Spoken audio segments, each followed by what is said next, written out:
station, everybody.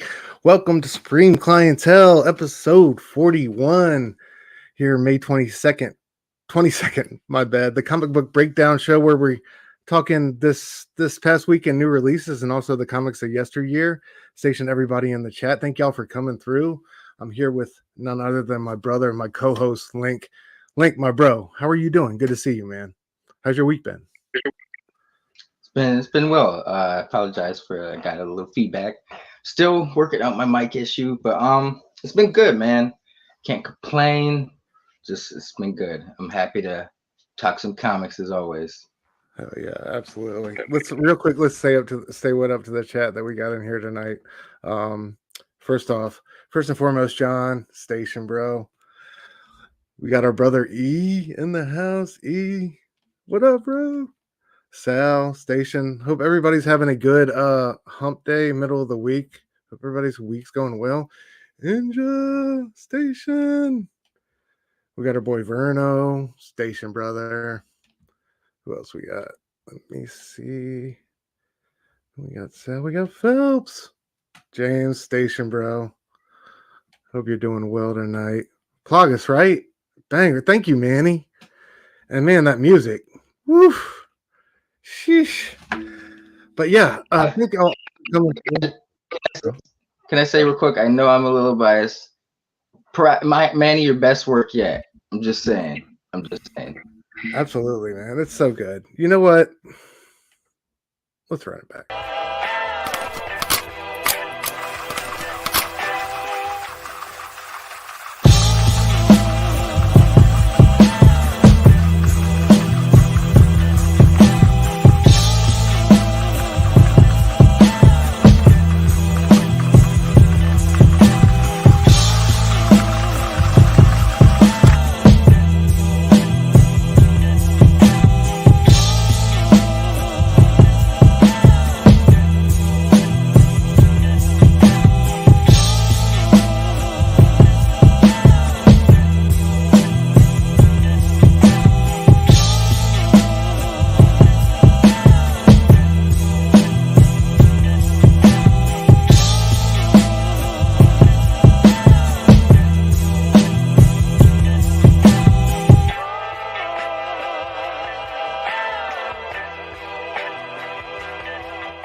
Yes, sir. Reserve the right to play that whenever I feel like it throughout the stream.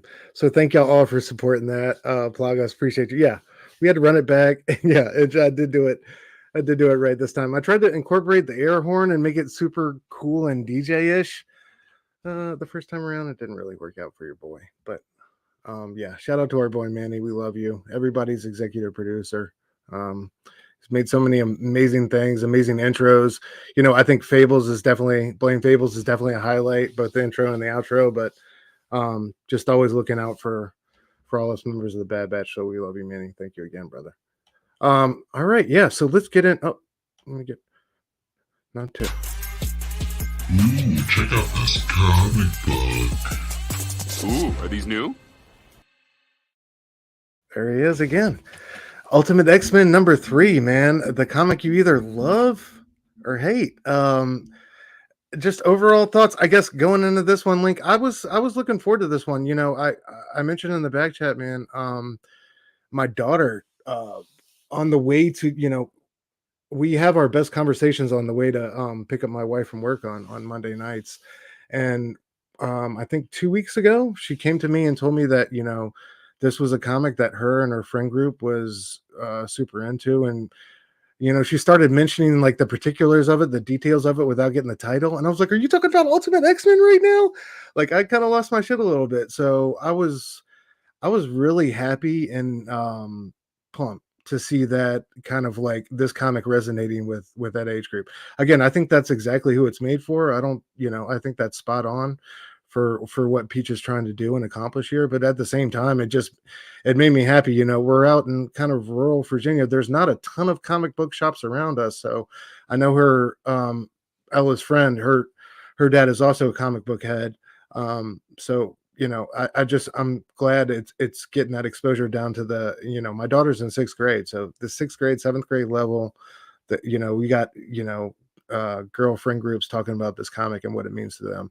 And I think issue 3 even, hit home more on that front as far as like the content and what was going on. But yeah, man, Link, just general thoughts on this one, just moving into issue 3 and how you feel about the series thus far. I know it's kind of a misnomer with the title, and it's not necessarily the Ultimate X-Men that you're looking for or that you're used to, but what are your just overall thoughts on Peach's run so far, bro? I gotta say, I'm glad to hear about your daughter and her friends, because I think like it was either issue 1 or 2 when we were covering it, like the general consensus was like, if we were teenagers, we feel like this would be really solid. Like, I don't think we hated it, but so it's cool to see that, that tracked in a way. They're getting them at a crucial age, like the teenage years. You can get them then, bro. But overall, actually, this one wasn't too bad. Just maybe based on the cameos alone, I thought it was pretty cool. They had some cool cameos, kind of interesting cameos. Mei is a cool character, so we got her origin. It was cool to have that little it was like a classic X-Men moment almost in a way. But overall, I think it was a solid issue. Still some mystery as to what's really going on, but this was I was gonna say it was slower paced, but I think it was better than the last issue, to be honest. But it was definitely more character driven. We didn't really get too much on the plot, but it was solid. Yeah. So what do you think about what they're trying to do here with like the 2 different storms in these Ultimate universes, though? Like basically, like this is like spoilers, guys, obviously, but this issue ends up being the kind of origin story of this Peach's kind of ultimate storm, Maystorm. This character who basically endures domestic violence at the hands of her father, and kind of sets off her mutant powers, and she's basically her hair goes white, and she's basically the storm of this universe. How did you feel about that with everything that's going on in the Ultimate Black Panther book? Did it work for you? Does it not work for you? It's kind of confusing for me where they're trying to go with it. I was to be honest, at first I was a little confused. Maybe it's because I wasn't paying attention, but when she transformed, I was like, oh shit, that was Mei the whole time I've been reading? Like, I thought it was Hisako for whatever reason. Same. I don't know why. Same. I did too. Really? Okay. I was like, oh shit. I had to go back a few pages, but I think that was cool. I thought that was kind of like a cool aspect in terms of her power. Because Storm's always just been born with the white hair, so maybe her hair can go back and forth like a Super Saiyan. I thought it was a cool little difference, because everyone, I think the general consensus was like, another Storm character. Yeah. Can you be a little bit more original? So it's a little twist, to make her own character. We're not really sure the extent of her powers though, because I remember I think it was issue 1 where she like encountered some electronic device and she like triggered it, like it started working or whatever. So I don't know if her I don't know. Clearly they're wet element based, but I'm wondering if she's more like a crystal from the Inhumans than like a storm, Yeah. If that makes sense. Yeah. So I don't know. For me, it's just I don't know. They're trying to do I don't know, too many different things at once, and like it feels cool in this moment, and like how the moment happens in this book is really great. I thought it was like definitely a highlight of this issue, if not of the series so far. But it's at the same time it's confusing for me, because I'm really intrigued with what's going on with Storm and the Black Panther book, and it's kind of like taken away from that. Now I wonder, with the introduction we also get at the end of this issue about another mutant on the playground, like literally, I wonder where we're going with this. Like, is this going to be like some Ultimate X-Men team at the high school? Like, are we just, you know what I mean? Like, like, I'm not trying to be funny, because that's literally like we got 2 members that are go to school together, and we just found out a third is a mutant. And at that a high level psychic that knows that the both of them are mutants, I don't know. Like, do you feel like she's trying to build a team at the school, or like in this immediate world? It felt like, okay, maybe she's going to connect with different elements and it's going to be more international, but it's like at this point we got 3 mutants going together at the same school in the same grade, more or less. Like, um, you know, I don't know. And like, I felt like Peach really drew a line in the sand with this like character being introduced, like by not wanting to produce it or participate in the gym activities because she was on her period. Like, I was like, yo, you know what I mean? Like, that just further hit home. I was like, obviously I see why, my daughter and her friends group like is into this. And it's like that it definitely puts you on the like like from the perspective of having a daughter this age, like on the outside looking in, you know what I mean? There's a certain, like at that point, like I only have a certain amount of relatability to this comic. I can love it and support it for what it means to the people like that I love and that are closest to me. But at the same time, like this isn't something I'm gonna find like like a crazy amount of personal resonance in. But at the same time, like I'm stuck between like a hard rock, like between supporting it and wanting to do great things, because it does resonate with, like, I see the book's purpose and its audience, but at the same time it's like, is this an Ultimate X-Men book, and where does this all really fit in with the community, and like what are we trying to do? Is this just like a crazy sales thing? Like, just let this book live on its own and be its own thing. I don't know that you necessarily need to tie it into the Ultimate Universe and make it be this other thing, but I don't know. It was like this book, like, I don't know, at this issue, like at that point, like at the latter parts of this issue, I was just like, yeah, I don't know. What are we doing here? Where are we going? I thought it was going to be more tied in, but it just feels like its own story. And they just tried to, it's more and more like the marketing, the editorial thing. They want to sell it as an Ultimate book. What did you, just your general thoughts on that, bro? And just how it's like where we're headed. I mean, in defense of like the school thing, like them all being at the school, like I guess it fits with the theme of Xavier's school for children, gifted youngsters and stuff. It's got that motif going for it. The Nico thing, I will say she's part of the Runaways. I don't think she's a mutant, but I know her powers involve like blood. And she can only use like she can only use one spell one time, say she was like teleport, she can never use that again to teleport. She has to find like another word to traverse. Okay, I didn't know she was from the Runaways. Yeah. There's a few little cameos. I think the little girl we'll get to it, but there's a little girl that has like bunny ears. I think that's like Molly from the Runaways. And there's the chick with the eye patch. I think it's Callisto, maybe. But so, I mean, it is an interesting selection, especially of characters.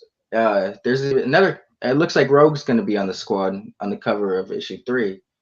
But no, yeah, I'm really not quite sure I'm just kind of here for it, see where it pans out. Yeah. It's it's different. But I am wondering how it kind of taps into the overall Ultimate Marvel Universe. Is it gonna just be in Japan? For the most part. Like you made a point about it, international. I don't know. It's different. I wonder what the overall goals for this are. Is this truly meant to be an Ultimate X-Men book, or is it just like I said, to me, it seems like a manga book, just under the guise of the X-Men banner. Yeah, more fitting calling it New Mutants, but there's X-Men are clearly a more popular brand. I don't know. It's not bad, but I am curious about where this is going overall. You're so right. I think you're so right about that New Mutants call, dude. Like that, I feel like that's definitely the right title for this team, because it just definitely feels like young and revolutionary. John says, I love when her hair changed color. Yeah, absolutely. And we'll get to that. That was definitely like the high point of the issue /run for me. The scene where her powers was definitely her powers manifest was definitely a high point. Says he, hell yeah. Andrew's asking John. John loves this one. It's different, but yeah, it's like, and I love it and respect it for that. And that's, you know, why I'm still here at issue 3, and I'll be around for at least the first arc to see where it's going. Warren says I like cereals. Yeah, but he says it's just kind of rough for me. Not sure if the expectations are execution, but yeah, that's how I feel. Like I feel like it's definitely right for some people, but it might not be for me at this point. But regardless, like we're talking about with John, like I love the originality of the storytelling. I love the artwork. Um, you know, and that I can relate to, and I'll buy a couple more issues at least to see where we're going. But yeah, we start off here like this stuff with her dad at home. Like all this was new for me, and this is what we're talking about. Kind of like these time jumps that we did early on in the issue kind of left me jarred and like kind of a little bit dizzy about where exactly we were landing and what story we were telling and who was the main character. Like Lynk said, like when it turned out to be Mei getting her powers, it took me a minute to kind of like calibrate and get that in my purview and understand like that's what was going on, just because there was like we were going like 2 weeks later, several hours ahead. It was just like all over. It was 3, 4, 5 time jumps to hear at the beginning of the issue, and there was intriguing stories being told, but like all of that like moving around just kind of left me a little bit confused about what was happening and who we were talking about. I do love kind of, her question to Mei about the powers and Mei kind of like deflecting, early on. I feel like that's, so many things about this feel authentic to, how these girls would react in these situations, and what they're facing, especially the scene at home later on. What did you think about the scene with the Shadow King and the cat, bro, and her getting scratched up? That was pretty cool. It was an interesting scene. I'm not sure if that has anything to do with her power manifestation or I don't know, because she gets scratched, goes home that same night, and gets her powers. I thought that was a weird coincidence. Maybe it's just a weird coincidence. Yeah, it's weird. Still don't know what's going on with this dude in his paper mache Cerebro helmet. Bro's got he's got a Cerebro made out of Post-it notes. Like, it's wild. It's wild. I don't know. I don't know, because I'm almost curious to say that he's not the Shadow King. I feel like that could be like a red herring or misdirection. I don't know. I really don't. I don't know. It's weird, but yeah. Anyway, she loses her cat, or no, not her cat, but she comes up on the Shadow King's doorstep with the cat. She's returning it or whatever. Like when she gives it over to him, like the cat doesn't want to go, / is terrified, / just bugs out in general. Scratches her arm, and immediately leaves this weird kind of oozy type of wound or whatever. And he makes this weird comment when he closes the door. He's like, sorry, I'll make sure I punish the cat for that or what. Like some type of really sketchy comment. That made me chuckle. Anyway, like you said, yeah, man, is this like the genesis of her powers? Because like she goes, like we go home. I love this art here with Peach, like, the bandaged wound, and obviously it's not right. We get that lovely little eye slit that we've seen kind of earlier in these issues with this big bad, right? And she's like kind of woken up out of this delirium by her parents fighting, and she's like kind of had enough, right? If like you're gonna do it, like just keep it down so I can sleep type of shit. And like these two are like literally trying to justify their argument to her, which just shows you where just how far gone this marriage and this relationship and this like dynamic is. Yeah, the mother's trying to like prove that she's right or whatever. And the daughter's real dismissive. Like, why don't you just leave him? Like, he's just no good, right? And this is kind of like the nexus of the issue. This is the crux right here. Dad's kind of, he doesn't say anything. He just, slams his hand down and then raises up and slaps the shit out of her. And this kind of act of violence triggers her mutant powers. And really the best few pages of the issue. This is incredible, man. What did you think of this? And I thought it was really well done. Like, say what you want about this book or this issue, but I thought this felt really real. It felt authentic, and those type of situations, just how a kid would act, how adults would act in that type of situation that's been long embedded and really toxic and poisonous. But I don't know. Yeah. And then at the end, kind of like after this, when he kicked her out, kind of almost seemed not like less explicit. Like he would say something worse. I guess they kind of toned that down, but I don't know. What did you think about the scene in general, bro? And her powers coming out. I like this. Yeah, like everyone's kind of saying, this is like the moment of the book. That it was that classic X-Men moment I was referring to earlier, in terms of like, a teenager just feeling overwhelmed and their power manifested. I'm having a brain fire. I can't say that. Manifesting. There you go. In a no event. Jesus. But I think I think it was really well done. I kind of carried that attitude. Like a teenager is kind of like, you guys are stupid. Why are you arguing? Like, this is dumb. Don't involve me. Like, and she's, it sucks for Mei because in the argument, like, it's almost like the mom's got Stockholm syndrome because she's mad at the father at first because he's apparently been seeing some mistress, but he won't even talk to her or respond to her.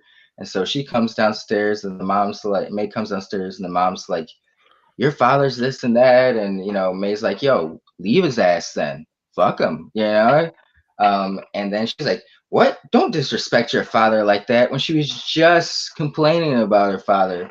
And so it's really contradicting her argument when she came downstairs. And so, May's just like, I was just trying to help you out. Now I'm the bad guy and everyone's coming at me. And, she gets hit because of that.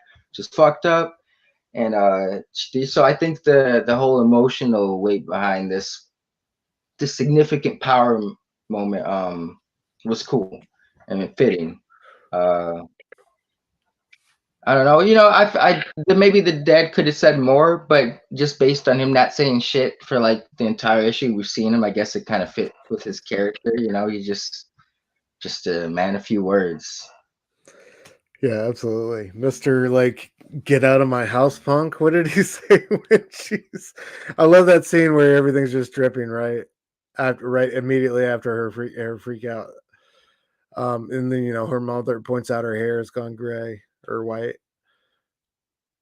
I don't need punks like you in my house. Like, that just felt like it's like, all right, that's the line we're going with after this. But like, at the same time, I get it.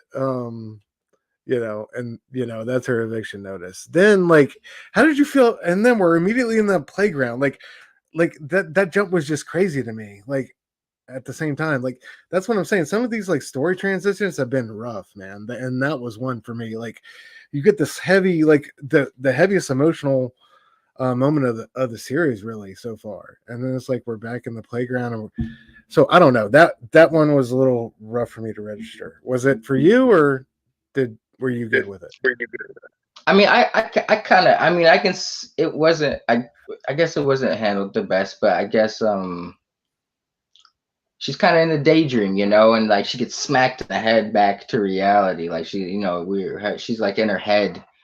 We don't, I mean, it did tell us when does this take place at this moment in the park? When does she get her powers? Like, how far back is that? Do you remember? I don't know. I don't get. See, that's what the thing is. Like, we get so many time directions here in this issue. It's hard to keep up with what we got going on. it's got to be somewhat recent, you know. So, but you know, as a teenager, everything is magnified and intense, you know. So if it's recent, it's something that's still in her mind. And it's big, you know. She's got powers, like, you know, this, like, oh snap. Uh, but yeah, I think Peach is learning and growing. You know, this is definitely the biggest book she's kind of taken the reins on so far, especially, you know, writing and drawing it herself. Um, but I think she's doing a good job. Every issue has gotten better. I will say that, you know, I did enjoy this issue more than last issue. Yeah. But yeah, there's a chick with the bunny ears. I think that's Molly from the Runaways. And I think the chick underneath her is Callisto with the eye patch. I'm pretty sure. That's Bet crazy. money. I mean, I'm kind of here for it. Like this wild ass all female gang she's putting together. I don't know. It's got its place, man. That's for sure.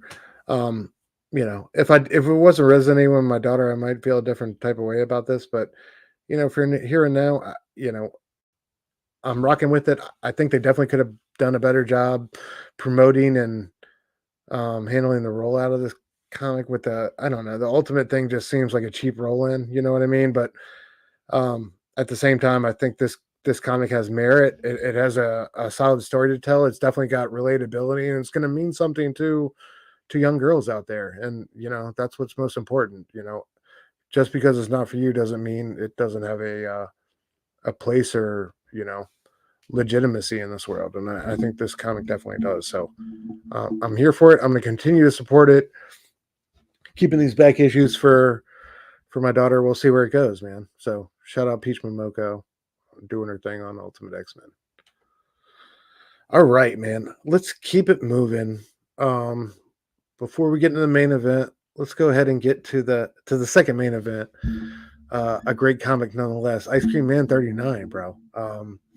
Man, just two covers here. Jeffrey Allen Love with the killer spider tendrils variant there on the right, and also Morazzo has a beautiful connecting cover variant for this one in issue 40. You know, featuring the two-part story of this crash, the decompression of you know, at least 4 lives being lost, if not more. 5 seconds.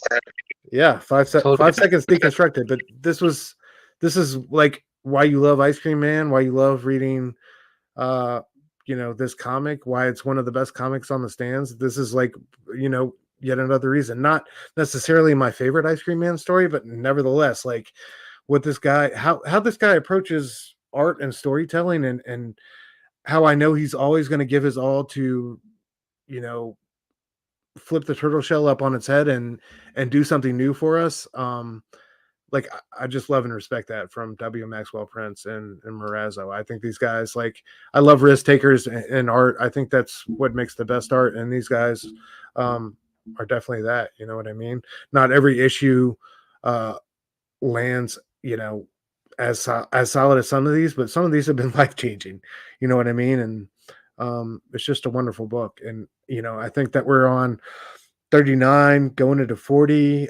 You know, with issues this strong, tales this strong, it's just a beautiful thing. So I just love celebrating this book. Link, I thank you for, I know this night might not always be your cup of tea, but I thank you for taking this ride with me and reading these issues with me. Every time this, you know, they get a new issue out, we feature it. So yeah, thank you, bro. How did you feel about this one, just in general, man? So if anyone's ever heard me talk about Ice Cream Man, I respect Ice Cream Man, but it's a book that makes me kind of contemplate, feel too much sometimes. You know, so I dip in and out. This was one of those issues. I was like, Stu, you son of a bitch, why do you have me reading this? But not in a bad way, but like you said earlier, it's sorry, someone's shooting fucking fireworks for whatever reason. But it's a book. Sorry, that's that blame Fable effect right there. It's a book that makes you feel, man. Whether it be good, happy, good, sad, uh, many emotions you feel when reading any issue of this book. It's art. That's art. Art's supposed to evoke emotion. Whatever makes you feel is supposed to make you feel something. And you're always going to get that from an Ice Cream Man issue.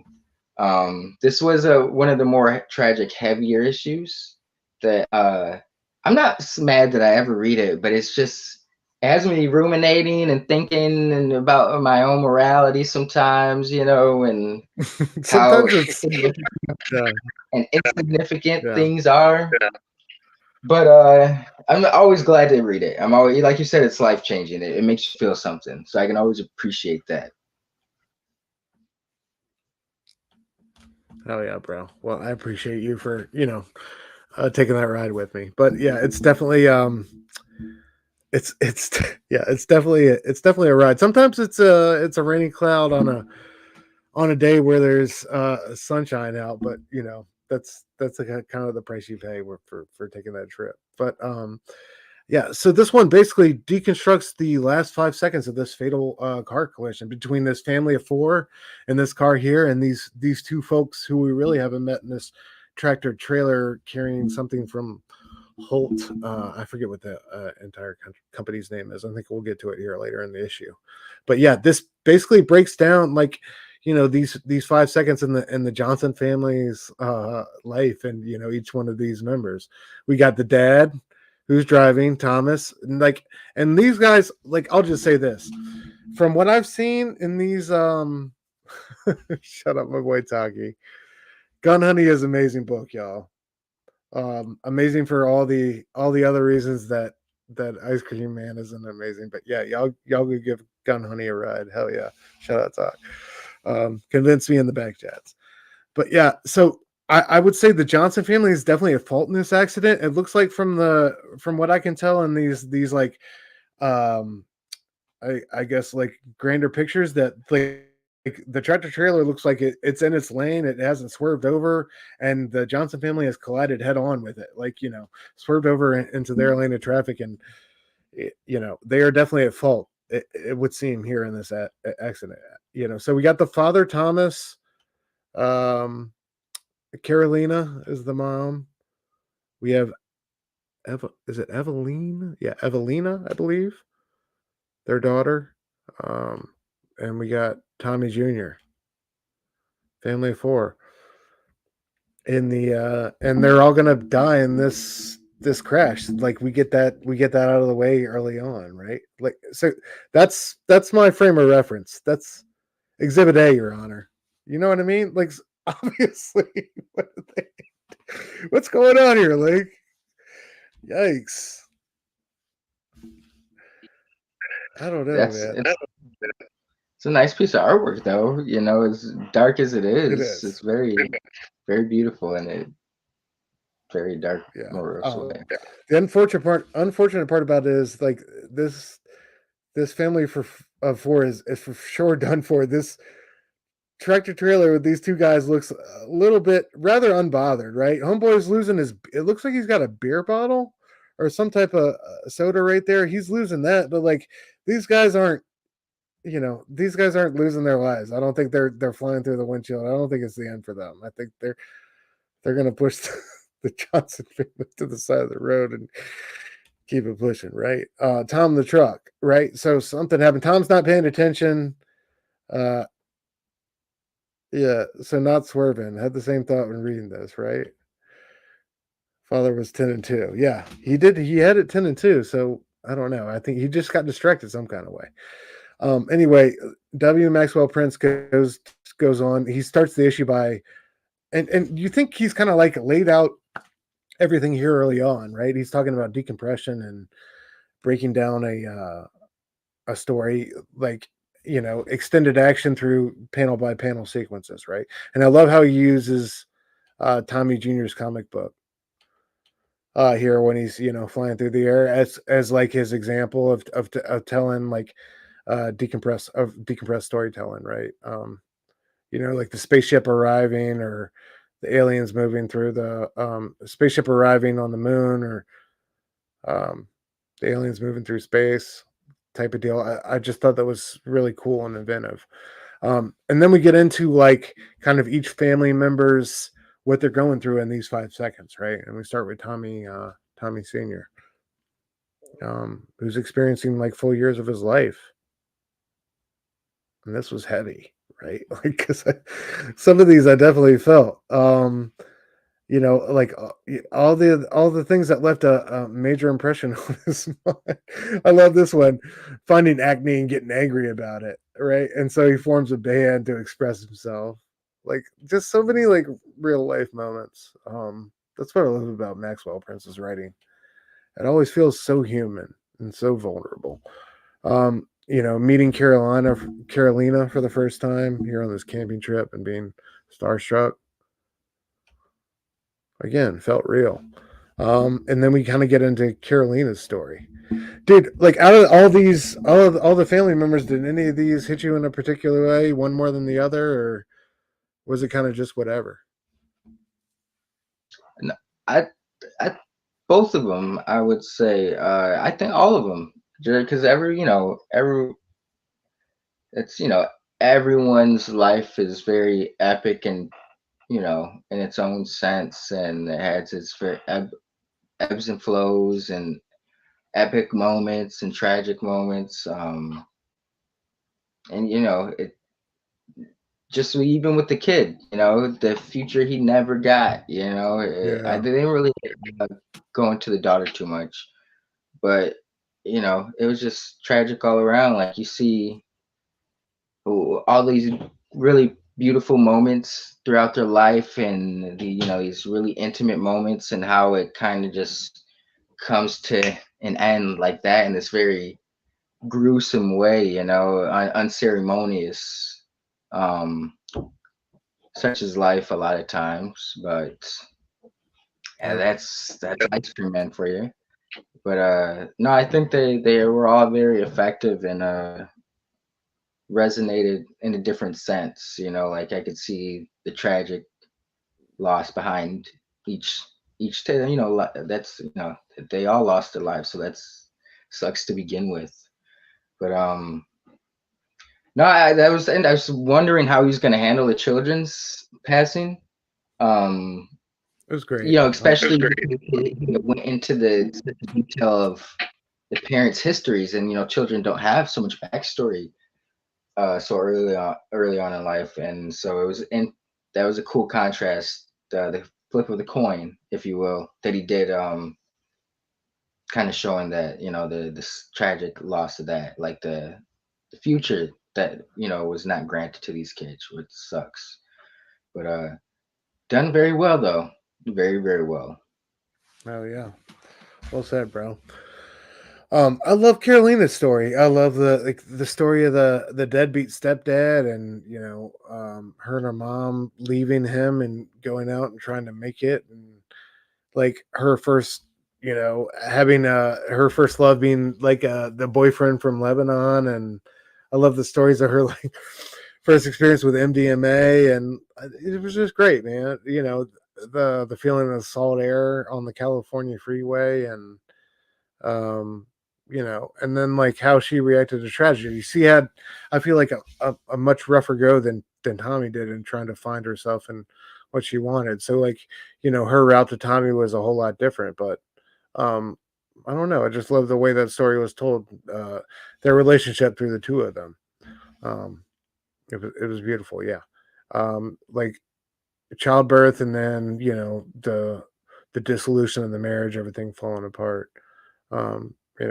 And I love how Prince put it here. Love, and he comparing it to the car wreck, dude. I mean, amazing writing. The chassis warps, the body loses its luster. Sometimes the engine gives out entirely. The clock slows down and lets you see every gory nut and bolt of your supposed personhood. Like, just some fantastic writing there. I thought that was amazing. What an amazing analogy and metaphor. Just get to the comments real quick. Taki said the daughter got the short end of the six. Thanks, bro. She had to play like mascot for the Ice Cream Man, the whole deal at the end of like the weird part. You know what I mean? She did. at least her brother got like to see his future, gay in the closet self, like regardless, even though it was like, he didn't fully live the life he wanted to it. Like at least he got some piece of the pie. I felt like the daughter definitely got the short end of the stick. Critical. What up? Station, bro. Thank you for coming through. Nick said we need books like Ice Cream Man to give us the other side of storytelling. Darker side for sure, but it's also introspective, can ultimately be beautiful. Yeah. Need the yin and the yang. Absolutely, brother. Well said. That's why I love it. Yeah. Daughter's perspective was nuts. Sleeping and dreaming. Yeah. I don't know. I know he couldn't give her the same experience, but it was weird. I don't know. I felt like she deserved better. Anyway, getting into Tommy Jr., he sees his future self, getting hot and bothered by the football players, realizes he's gay. I love this little the evil like football player with the spiders for eyes, kind of throwing the football at him, like, almost accusing him. I love that. I thought that was such a great visual, and him kind of like trying to hide from it almost in the middle of this car wreck. That was so great. Again, dude, poor what's her name? I think Catalina. Homegirl, she ended up in the closet with the ice cream man, who's looking like a Christ-like figure with a giant spider, talking about what is it, splickety lit and all that weird nonsense. Like, you know what I mean? All the ice cream man speak that we've had from previous episodes. What that reminds me of? Remember in the Matrix when Neo and Morpheus first square off and shit in the dojo? That's what the backdrop of Ice Cream Man reminds me of, like the dojo they were fighting. It's like I don't know. It's a very interesting switch. Like you were saying, it was like the daughter had to be like this catalyst for like the Ice Cream Man connection. Yeah. But still, I wanted to see something from her life, some, brief moment that wasn't promised or given to her, just like the son. He got like 2 pages. We could have got like a page from her, just with a few panels, but we got this, which was cool. Absolutely, man. I don't know. Well said. I definitely felt like, I don't know. I was a little let down with her, but it's all good regardless. I do want to shout out, like, I thought the end of the comic was dope about him kind of, first of all, Maraza with the visuals, incredible detail on some Jeff Darrow, like texture, and you know what I mean? Like, nothing left untouched. It's fantastic. I love the window shield, or you know what I'm saying. Yeah, that looks dope. Yeah, the one shield. Sick. All right. Real quick, hold on. I just wanted to read this last little bit. I'm not sure I've done the best job explaining all this to you. The crash, its brevity, the way time and perspective warped as each member of this lovely family died a violent, bloody death on the perilous New Jersey interstate. Tom the truck, Carolina screamed. But maybe it's not so important that you understand. Maybe it's enough to know that in the moments between moments, in the interstices of everything, a person can smell the pine of a long ago casket deeper and more clearly than if the thing were right in front of their nose this very instant. 5 seconds have elapsed. 28 pages are through. Boy, that was quick. Tom, the truck! Feels like it took forever. Like, that's such a poetic, beautiful ending to this comic book. And I don't know. Shout out. Like, at the beginning, you think he kind of played all his cards like early. I feel like with the decompression bit, but the way he just played it all out, granted, some spots were stronger or weaker than others, but man, what a beautiful issue. And I can't wait to see how it resolves itself in issue 40.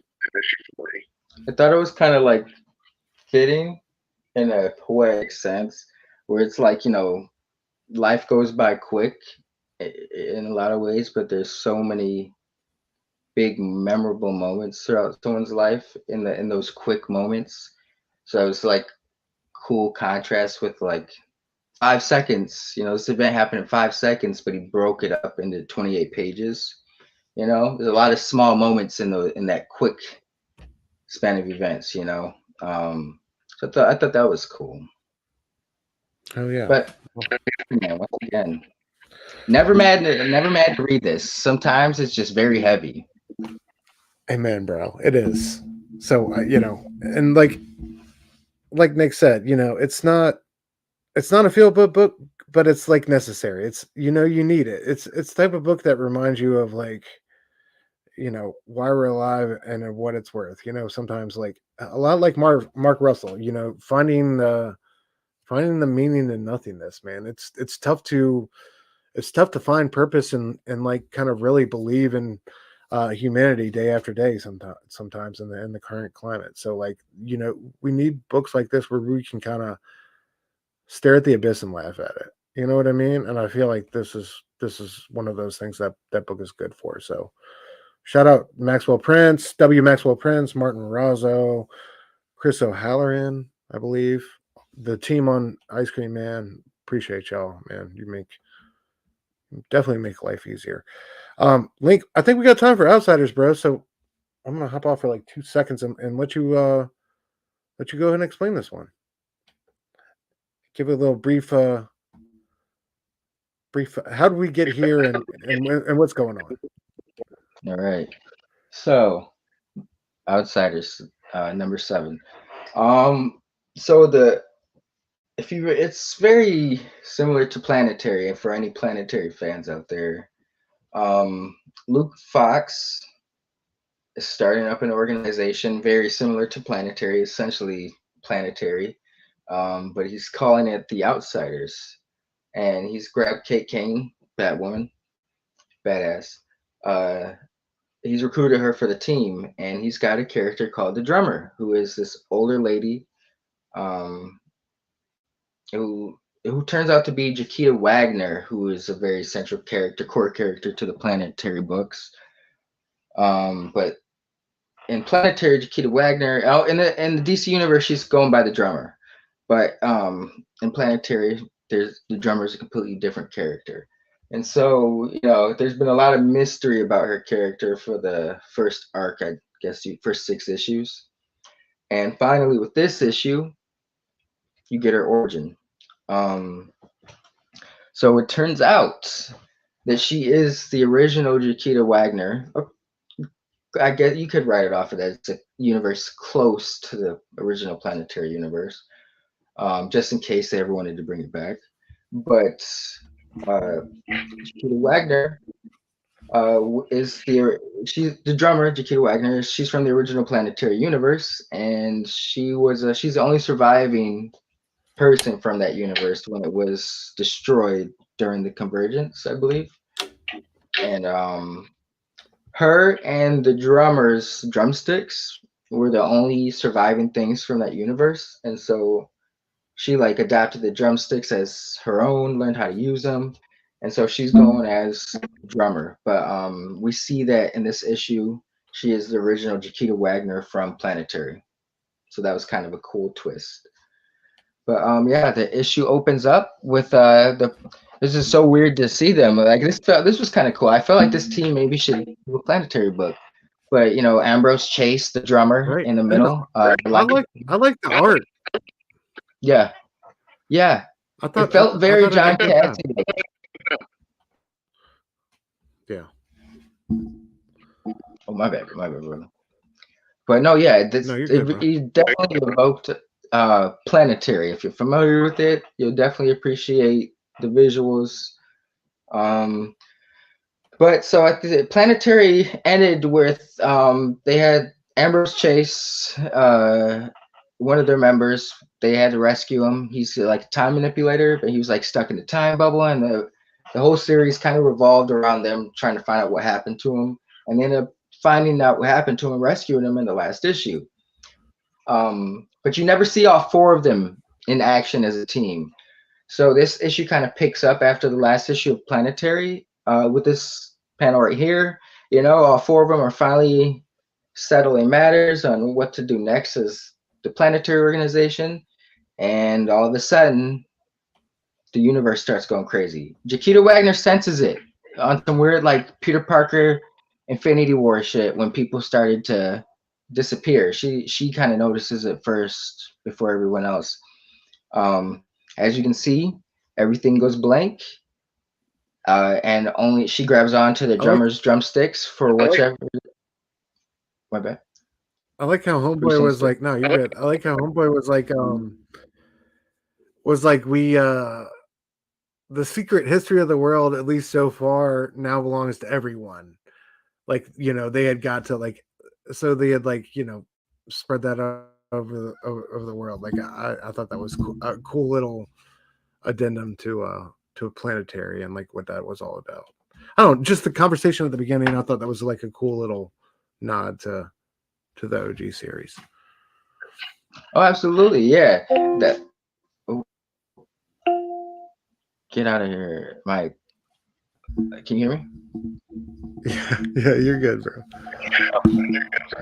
No, but like I said, if you're a planetary fan, you'll definitely appreciate this issue. It's almost like planetary.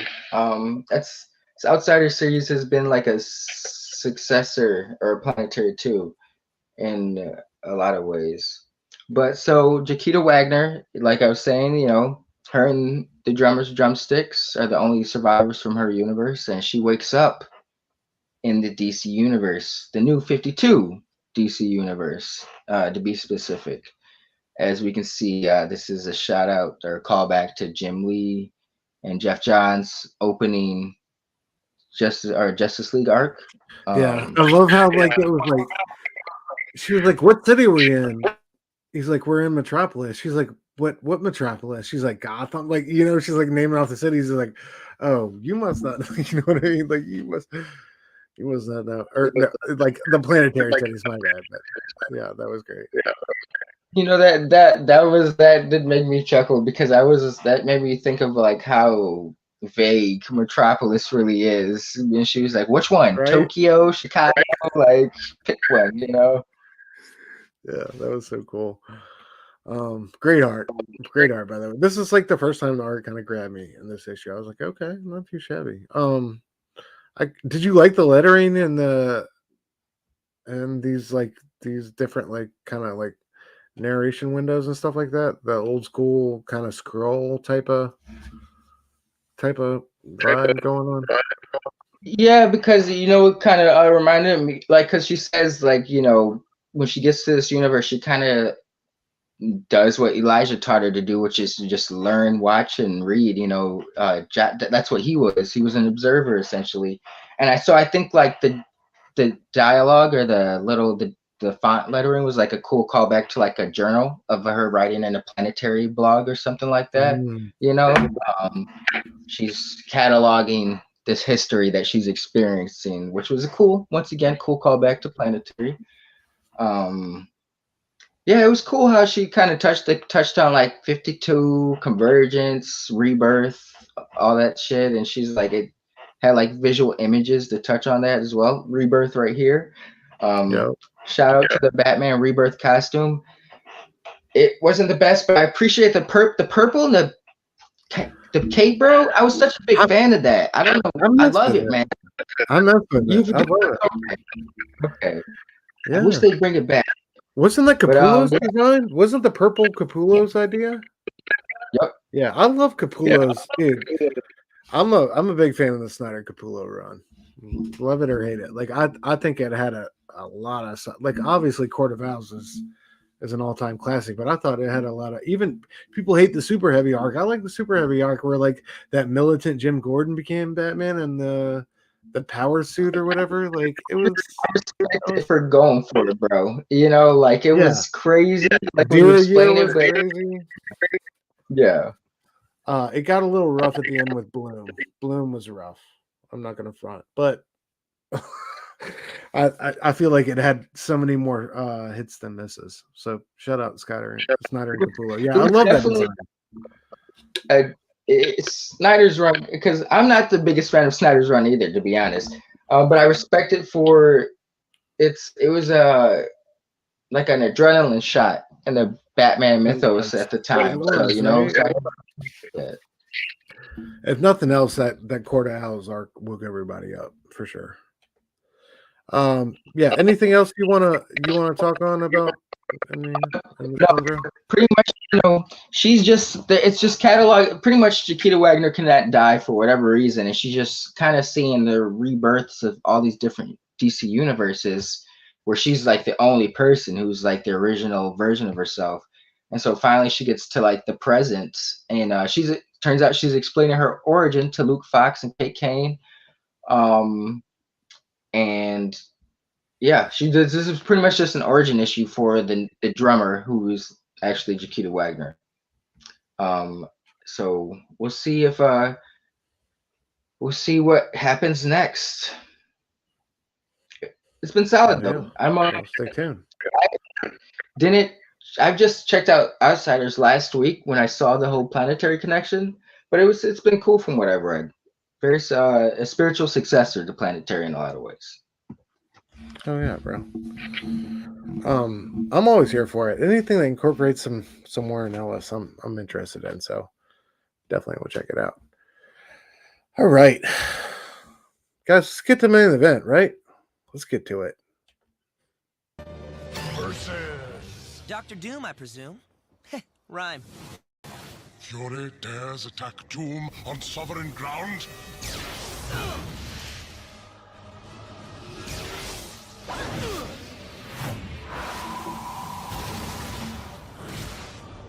Okay, I'll say it. We're doomed. Yeah, I went there.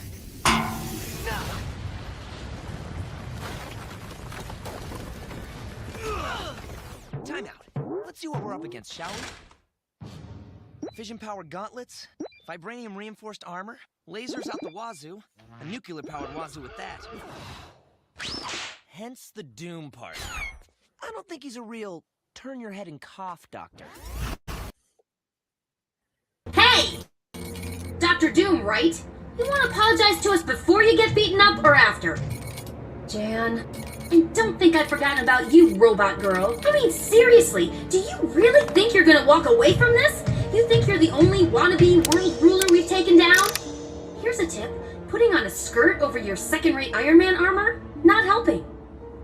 What, you're too good to talk to me? How does that bad guys that... Miss Van Dyne, I am not some common criminal that can be distracted by your prattling. You are nothing to Doom, and your pathetic attempts to play mind games with me amount to exactly less than nothing. So please, stop embarrassing yourself. Okay. You dare trespass on Latvian soil? That is? Yes. Its power rivals that of Mjolnir. So you do possess it. How dare you carry a weapon of Asgard? You want it back? Come and get it.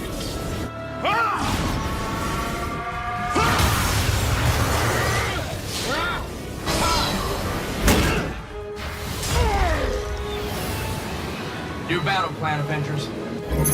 Doom's power levels are suddenly off the charts. Let's go. So, without further ado, man, we are talking about Sanford Greene and Jonathan Hickman's Doom shot #1, giant size. Man, this thing came through on all levels for me, right? Highly anticipated. We haven't got a good Doom story since Cantwell's run many, many years ago, which was great. I loved it, but 10 issues kind of fell victim to COVID. But man, so when I got word that like Sanford Greene, this was his baby. He had kind of come up with a story and illustrated the whole thing. Not only that, he had Jonathan Hickman helping him write it. And then we got into it. And man, this whole thing was centered around Doom, Galactus, and Doom and Valeria's relationship. Like, those are the three, like, kind of like most treasure parts of the Marvel universe to me. Doom and Valeria's relationship as Uncle Doom is like one of my favorite things ever. It's really how we got Secret Wars, if you want to get down to it. And Galactus is an all-time great along with Victor. So, seeing him kind of be the big bad again, like Doom versus Galactus, I'm always here for. This was told like, you hear that, you're like, yeah, whatever, but this was told in such a unique and awesome way. I would say a little bit redundant towards the end because I feel like he really didn't do anything but try what he tried at the beginning in maybe even a lesser form or major or like but at the same time, like it worked for me. Like this one delivered on all fronts. I thought Sanford Greene's artwork was stunning, packed every page with amazing visuals. That's what stood out most to me. The story was also awesome, but yeah, Link, how did you feel about this one, bro? I know this is the one you normally wouldn't check for, but how did you enjoy this one, bro? I mean, I'm a creative team person. If it's got Hickman's name on it, I'm definitely gonna check it out. But it was fun. Yeah, just a fun one shot. That's not too deep or anything too crazy. Just I think the artwork was more than the standout more than anything. But I'm not, like I said before, I'm not the most familiar with Fantastic Four, so I know of the Valeria and Doom relationship, but I don't have the emotional weight there as a reader, But I know and respect the relationship. But I enjoyed it. I would like to see Hickman and Greene do more. I'd be curious to say that I could see Hickman and Sanford Greene doing like an indie book sometime in the near future. Mostly because I feel like maybe I'm not sure the extent of it, but Sanford Greene maybe Hickman might have just slapped his name on it, kind of helped gave him some guidance here and there.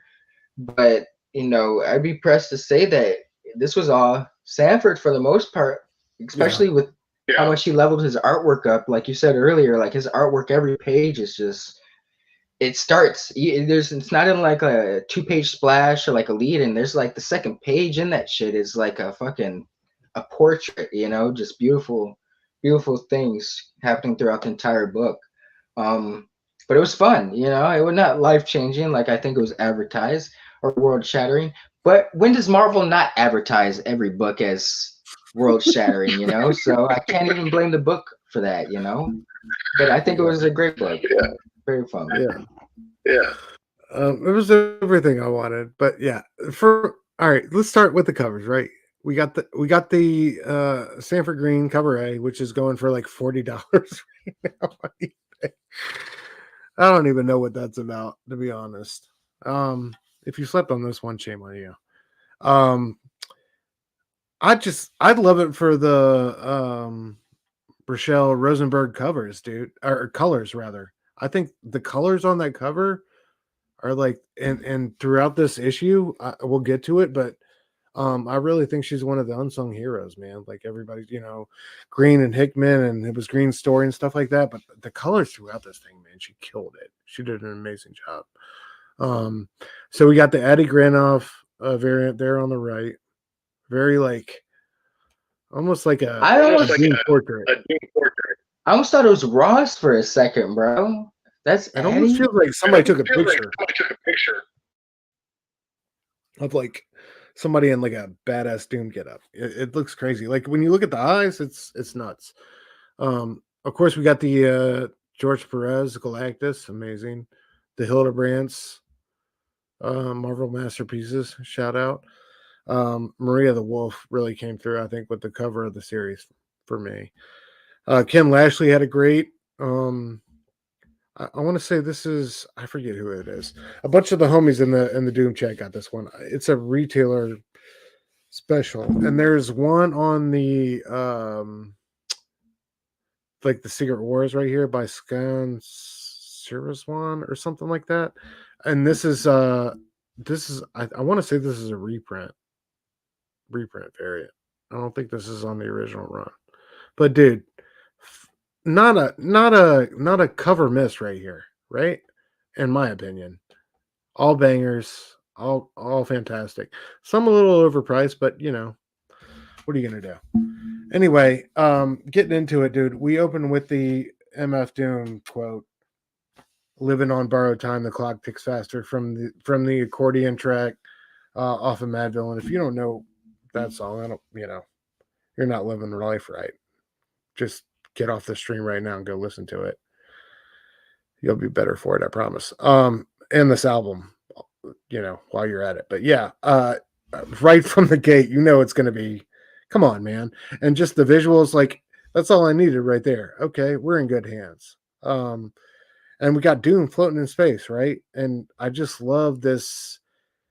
He's jagged. He's like, is he alive? Is he dead? He's suspended animation. Like, I just love like the level of detail Greene went through on the armor. Man, like some of it's attached to him. I love like some of the finger pieces are floating off. Just beautiful, beautiful. So well done, right? So this is basically Valeria coming up on him with Herbie. And bringing him into the spaceship, right? They've recovered him. He's been floating in space and he's badly damaged. We don't know what's happened to him, right? And we're kind of figuring out things along with him here in the beginning of the one shot. It's Magic Dummy. She tells Herbie, how's he still alive, Valeria? How?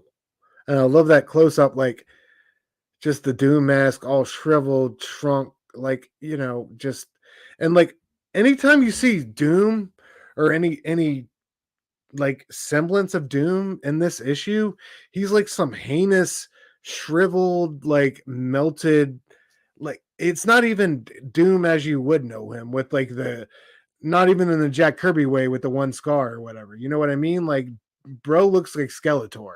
Like he's flambéed. Like this fight with Galactus has left him like null and void.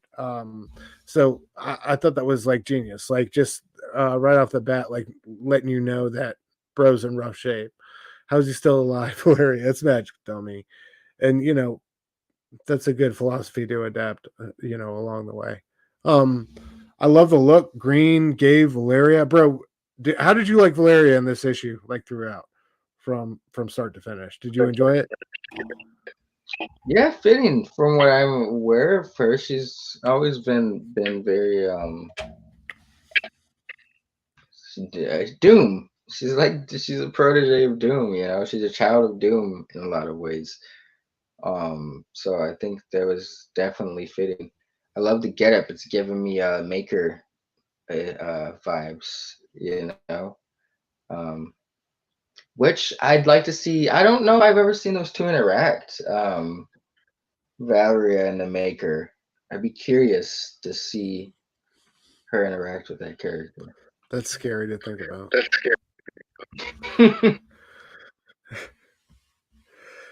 But yeah, so she finds Doom floating in space. She brings him on the spaceship, and she's trying to find a place for him to heal and regenerate, and for them to be, safe. And she finds like the head of his mech armor that he had previously used to try and fight / defeat Galactus unsuccessfully.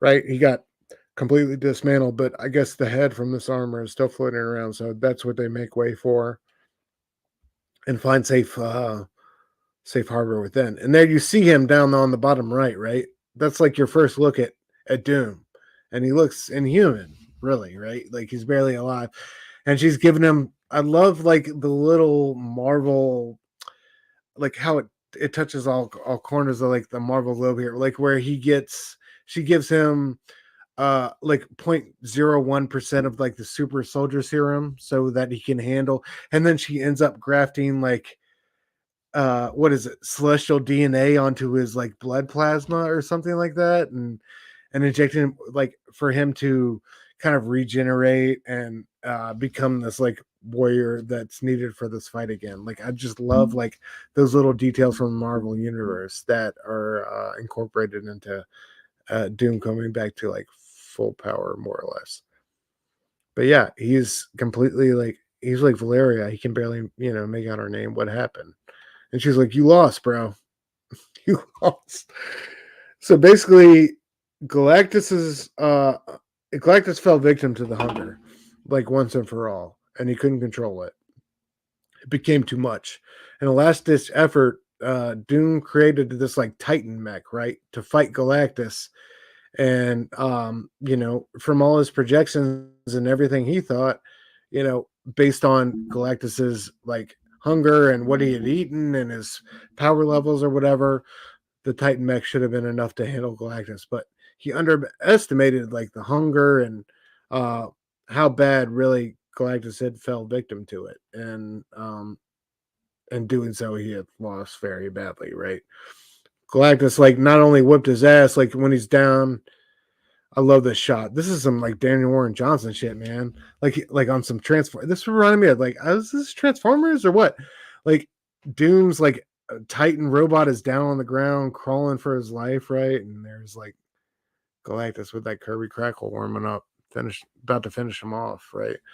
And I love Valeria's narration over all this is just brutal and cold and like, you know, damn it, I should have it pulled up, but it's like something like, you know, he broke the mech suit or whatever, and when that wasn't enough, he broke you too. He broke you too. You know what I mean? Like it was complete annihilation, Uncle. Like you had no hope. Like what did you think about these action scenes, man? And like Doom's Titan mech going down to Galactus. Like was this something you were rocking with? Hell yeah. Like I said, I feel like Sanford Greene. Why is my AI popping? Sanford Greene knocked out the park, man. Leveled up in a lot of ways. Like they just it's so dope. You know, like you said, there were so many callbacks to different artists, like Daniel Warren Johnson, Jack Kirby. Like it was a cool blend of all these different styles that I've never seen Sanford Greene do it before. So it was a visual feast, a visual treat. Love to see him do more. I don't know really what Greene's doing currently, but I think this definitely showed more Bitterroot is on the way.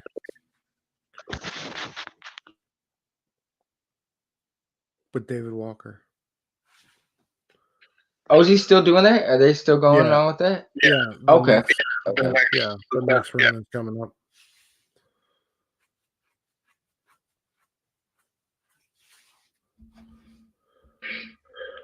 But no, yeah, I think he had a lot of cool ideas in this book. And you could feel that this is something he's been thinking about doing for a while. Like I don't think there is any page in here that didn't have some cool specific detail going on, you know, that you could tell he just took a lot of time with. And I appreciate that. It's very respectable. He knocked it out the park. Knocked out that fucking epic. There's so many epic shots in this book, you know, like, you know, no book warrants $40 right now, especially a newer book. But I will say, if people are buying it because there's, you know, the price of admission of the art, you know, I can go with that. But it should not. People, let's not pay $40 for a brand new book. I mean, but maybe it is the art, because what is the really spec on with this, you know? I don't know. I guess people are mad that they didn't pay $6 or $7 to begin with. Like they thought it wasn't going to be. I don't know. It's kind of bizarre to me because like it's not any, you know, new number ones or character appearances, or there's nothing to spec on really. It's just, you know, it's not even like Ultimate Spidey #1. Like you can understand that going up to, I don't know. This is quizzical to me. So I don't really understand why it's soaring so high, but it's got me thinking twice. Thinking twice about those 2 cover A's I got though. I'll tell you that much, bro. Even if it's $40, $50, hey, that goes a long way on New Comic Book Day. I was gonna say that's paying for a week of a pull list, bro. Come on now. Anyway, the new Doom suit, I guess, with the 3 cosmic cubes and all that. I mean, I don't know. Anyway, this is one of my favorite parts of the comic. Galactus kind of like falling victim to the hunger. I love like the way he depicts that throughout the panels and how like the panels are kind of like breaking apart at the end. I just thought that was beautiful. Yeah, but you see like nothing's gonna stop him, dude. And I love this part with Reed Richards. What did your daddy do? He attempted to solve the problem. He gathered all of Earth's heroes and he gathered all of Earth's villains and he strategized and he planned and he solved for everything. And dude, like we get these incredible, like, come on. And by the way, I just saw before we came on live, like he's going on. Apparently, Felix Comic Art is going to have a bunch of original art from this issue up for sale. So yeah, y'all get them. Y'all get them wallets ready. Sanford Greene on an X-Men book would be fucking amazing, bro. Come on now, it's right there. But dude, look at that. I mean, unreal, man. So like the entire Marvel Universe heroes, right? In this shot and villains in this one. I love it. It's brilliant. You know, nothing can stand against him. That was 2 years ago, and I've been looking for you ever since, right? You know, Doom was the last hope. And again, like our inhuman look at him. You know, and how did you survive, Valeria? Oh, you know me, Uncle. I was never seduced by the short-term satisfaction of victory. Of course, Valeria. I've always been more interested in survival, just like you. You know. And I like one of the best quotes of the book right here. No, Valeria, Doom does not survive. Doom endures, right? Hell yeah. So just yeah. Such a great quote, such a great understanding of the character. I mean, I don't even know what to say about that. Look at that. Good Lord. So Galactus continues to endure, like, you know, attacks from all manners of civilizations and, you know, godlike beings and heroes and stuff like that. Nobody has anything for him, right? Here's Doom kind of like getting back up to speed. You know, he's got his super soldier serum. You know, I think this is the point where she tells him, like, I've got some celestial DNA bonded to your plasma, and that's how we're going to get you back up, right? You know, in the meantime, we see what, you know, Galactus has been doing. One of my favorite parts was, of course, oh, here we go. A Doom suit, a composite of Uru and vibranium, one for strength and durability, the other to serve as a conduit for the 3 cosmic cubes that power you in the suit. So, bro is definitely bringing the heat. Like, even if he had the Titan mech and he lost on the first go round, and Doom is pleased. Let's go. You know what I mean? Like, you can't ask for better right there. What a shot. Unbelievable. Like I said, shout out to Rochelle Rosenberg on the colors, man. Incredible job. Yeah, Anything you want to say, absolutely. No, I was just going to say, yeah, the color palette was fucking... everyone brought their A game this issue, you know. Oftentimes colorist letterers and stuff get overlooked in the shuffle of things, but good eye or good call with because their colorists did a lot of heavy lifting. There's a lot going on in the Greene's panels, you know, so to make those still feel vibrant and pop and distinct when there's so much going on, a big credit to their work. That Doom suit is badass. I did forget about that. I love the cosmic cape and shit. You know, that shit is... It reminds me of Nova a little bit, but it's still badass.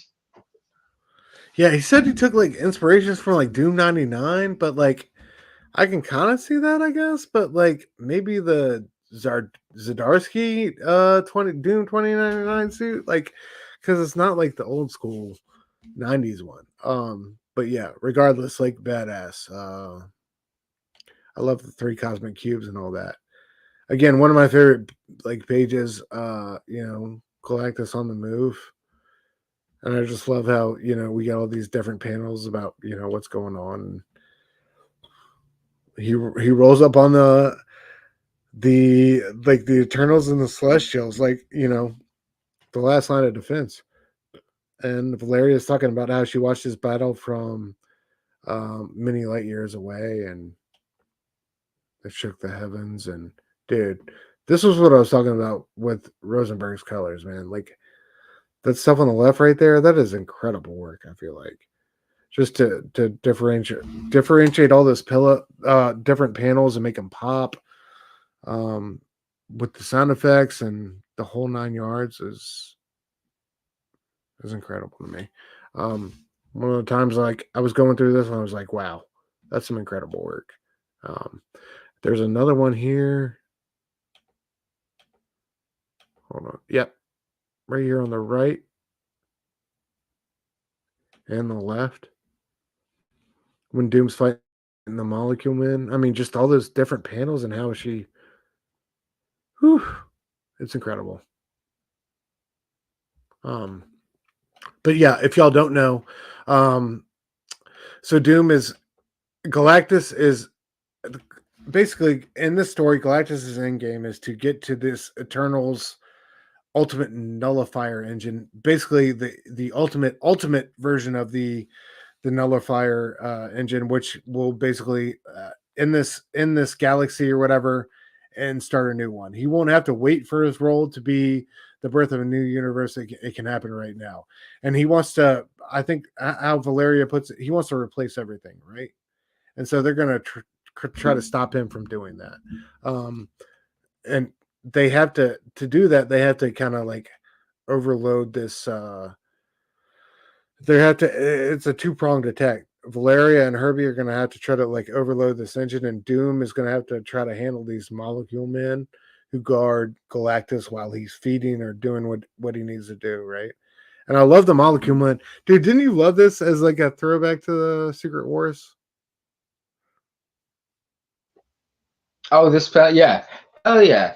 That's what I was gonna. This is where I feel like the Hickman kind of did the little Hickman touch or the Hickman guidance, in connecting Greene's. Maybe I don't know. Maybe, who knows how far Hickman really had his hand on this. This could have been just like his X-Men stint, where he was the curator for all those other very mid writers doing their stories. But I think, yeah, this was a very cool callback. This was a cool. You know what? I have the Cantwell run. I didn't finish it, but is this a good pickup point from where he left off then? Yes and no. I mean, the Cantwell run is kind of its own thing. It's kind of its own self-contained story, but this is a great Doom story, regardless. I don't think you need. I think knowing what the role the Molecule Man played in Secret Wars is enough to appreciate where we're going here in this story. Okay. But no, yeah, very, very cool callbacks.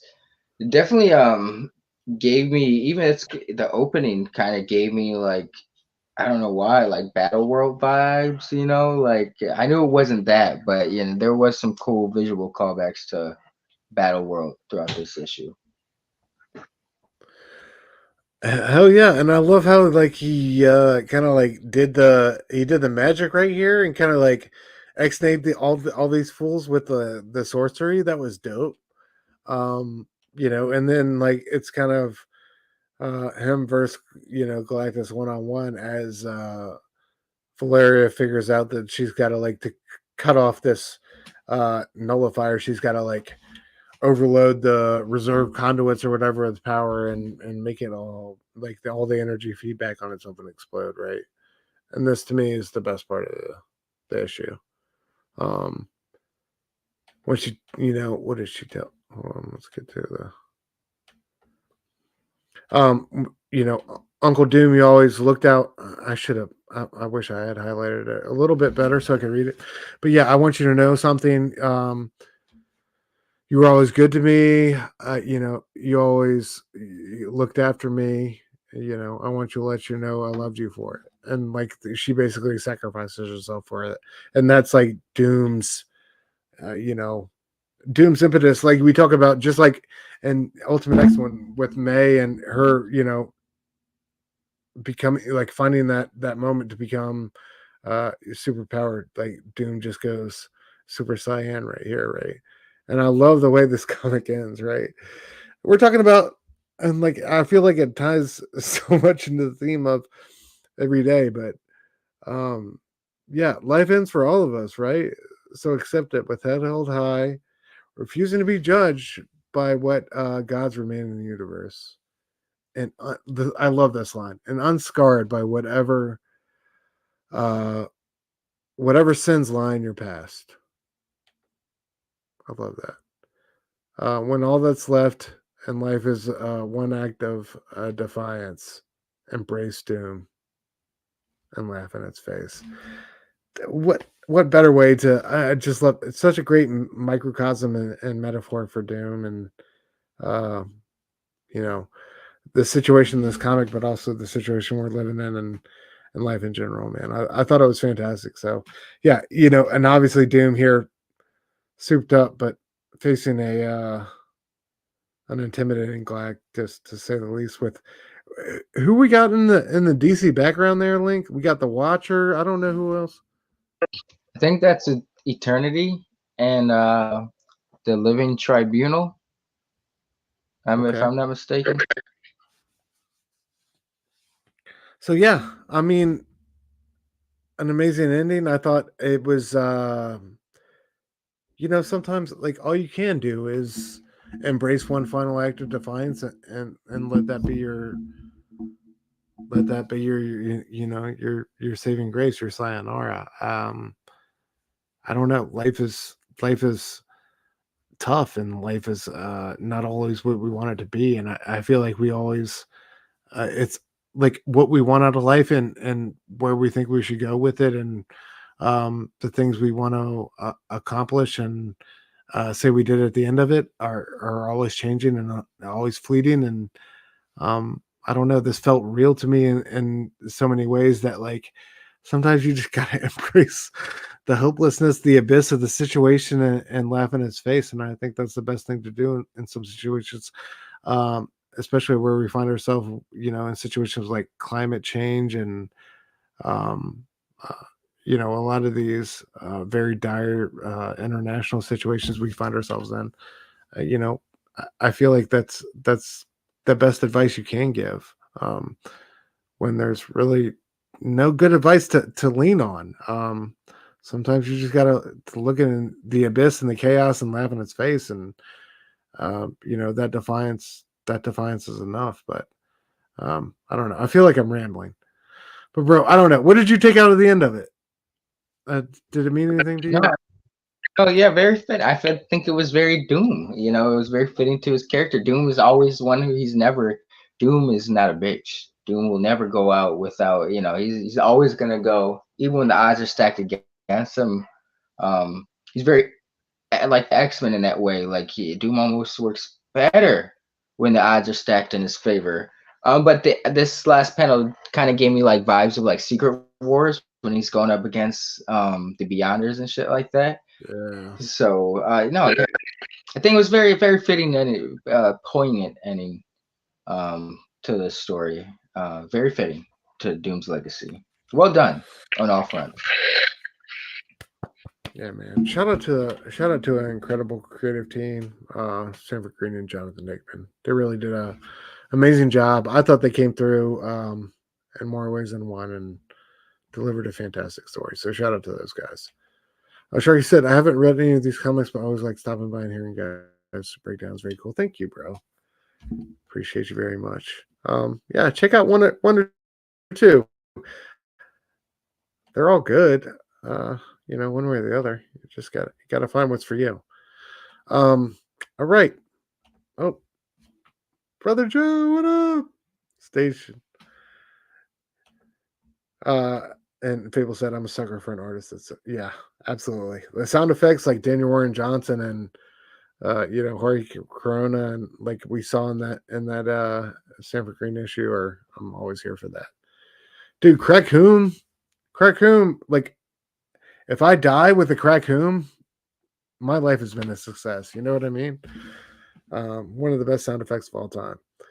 But yeah, I think that'll. Oh, hold on. He said, "I love that book, but hearing y'all break it down, maybe that would appreciate it, bro." I felt like I was rambling, but like I love that book, man, and I was looking forward to that book like for so long, and I felt like it was such a great tale. It was so solid for like the one shot format, and I thought it played on the already great and established relationship in the Marvel universe between him and Valeria. It didn't try to do too much. It kept it simple. It was straightforward.